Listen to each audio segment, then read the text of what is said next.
زرغون شال دا آباد دی بپری رنگ پور کم دا وطن بپا مثال دا زر نور کم زی ساتم دا وجود پوپا. کندوز کې د پوروړو پیرودونکو برېښنا پرې کولو پر حشر د مسؤلینو څارنه.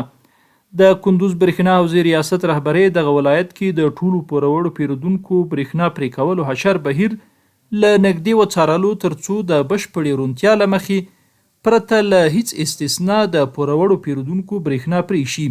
دغه حشر کې شپې مهال د هغو پوروړو برېښنا بیا څارل کیږي چې له مخکې پرې شوې وه.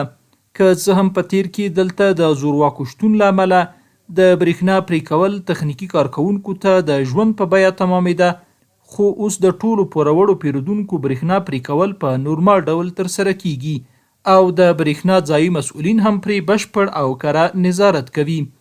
هیواد کې د کاریدونکو برېښنا ډېری برخه وارداتي ده چې د پیسو په بدل کې لا ګاونډي هیوادونو پیرودل کیږي، نو ځکه د افغانستان برېښنا شرکت پر ټولو پیرودونکو د برېښنا لګښت پیسو پر وخت تحویلولو ټینګار کوي. د وطن مینا زما روح پرې تازه کېږي او ځلېږي، زه چې وینم د وطن شنه منظر